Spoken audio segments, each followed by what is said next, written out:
Years have passed since our arrival on this earth.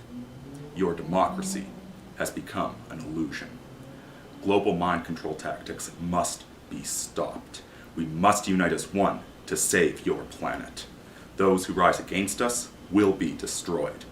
Those who have achieved an elevated existence, raise your fists. That's the voiceover from the dubstep song Raise Your Fists by Destroyed. I ran into it on Nidrakhook's blog. There's an interesting aesthetical conversation about it over there, which I'll link to down below. There's been a lot of discussion about red pill burnout recently. You see, when we started doing this whole manosphere thing, we began, arguing with feminists, destroying the pretty little lies, as Royce would say.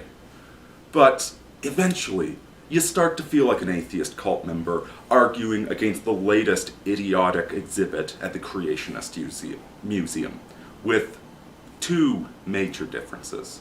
The first, of course, being that atheist cult likes to argue straw men. They like to take on the Creation Museum instead of, say, reading some of the old Catholic thinkers. And second of all, feminism just keeps getting more and more insane. You see, when the Manosphere began, this was all good fun. We took the it was two big things, the anti-feminist stance and the game stance. So, anti-feminism, we went out there and debated with these women, pointed out the logical flaws in everything they believe in. And it was good, manly fun, because after all, rationality and debate come as naturally to us men as does war and civilization. It's how we progress as individuals. So we had some great fun, some great mental exercises proving these psychotics wrong. And then there was game. We started out, good little teenage boys in high school, and you tried to buy a girl flowers and ask her out on a date and be a gentleman, only to find out that she dumped us and wound up going to sleep with a drug dealer who treated her like shit. And so we started learning game. We started turning their own game against them so that we could get laid, and it was all good fun. Except it just doesn't stop, does it? The insanity of feminism and the bad behavior of women just keeps getting worse and worse. You see, when a woman is proven wrong on something, instead of admitting she's wrong, instead of having a good masculine debate, they double down, and they double down. The crazy little things actually seem to think that men find their shit testing, their bad behavior, their rudeness and cockiness, that we find it attractive. So when it doesn't work, they just become ruder and cockier and shit test even more. The same thing goes with feminism. I've been in the game a long time. I know the evil in the hearts of women, and yet I am regularly shocked by new articles coming out every week by just how much further they're going. See, what it boils down to is that feminists, and I'm not talking about the lay feminists, the good little boys and girls that got told they were feminists in high school, so of course they think they're a feminist. I mean the preachers, the leaders of the movement, the people that actually write the doctrine. The leaders of feminism, you scratch the surface, you go and look at them, and every single one of them is going to be a woman with a very broken personality. They're angry at their fathers, or they're born a little bit ugly and refuse to try and correct that in any manner. And so, angry at their fathers, angry against God, they try and tear down His creation. You cannot argue with such monsters. You cannot debate or reason with them. They are enemies of all that is good and beautiful in the world. And if you prove them wrong on one point, they'll double down and argue something even more insane.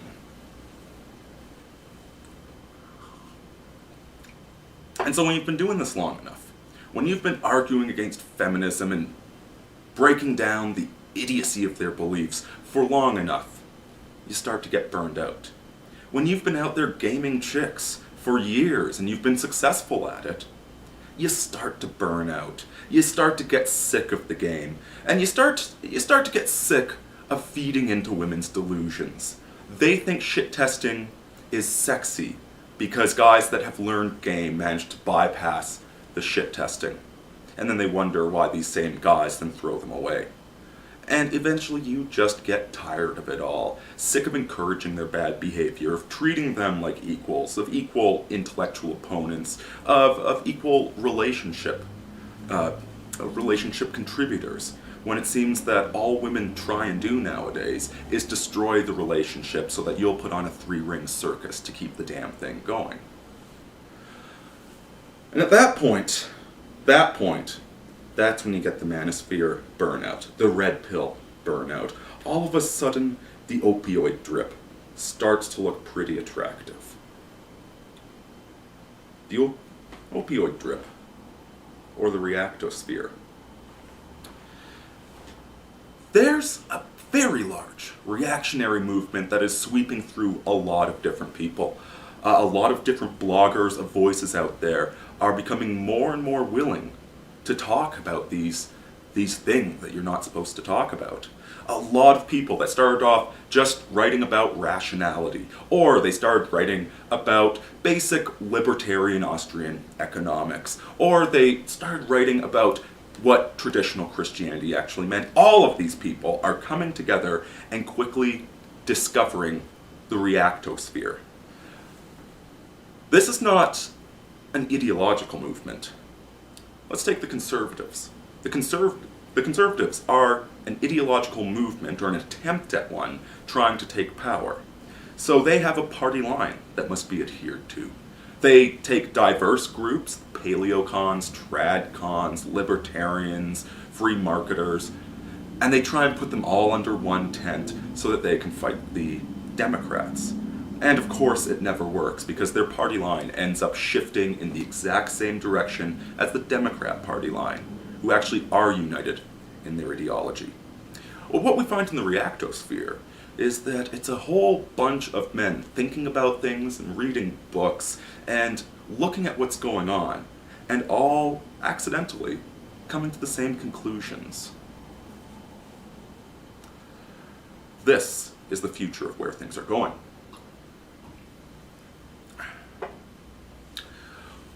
What we are looking at is a struggle that is spiritual, mental, and physical. And try as they might, they cannot stop the signal. Feminism was the obvious lie. Feminism is so incredibly easy to deconstruct. The only reason it takes a long time is because it's so convoluted and there's so many lies within it. Women's bad behavior was the canary in the coal mine. Their overall bitchiness and rudeness, their lying about what they want versus what they do, and the high rates of divorce amongst them, the hypocrisy in their behavior, just a canary in the coal mine. We cut our teeth arguing against feminism. But what we are ultimately all against is the global mind control. The people that manufacture reality, that create marketing and consumerism, so you can fill that empty void in your soul by constantly jamming consumer goods inside of it and pretending that is capitalism. Those are our enemies. People that hate God, hate the truth, call it what you will. They hate history, they hate beauty, they are terrified of their own mortality, and so they try and manufacture one. They try and live forever, try and be perpetually young, and try and create a world where they don't have to be afraid anymore because of their deeply damaged amygdalas. And so, you men of the West, the way you fight against these people is simply speak the truth. Anytime somebody says a pretty lie, and you, unafraid, call it for what it is and prove it wrong, these masters tremble in their boots. Anytime you show that you're not afraid of death, you're not afraid of the truth, they tremble. And anytime you become strong,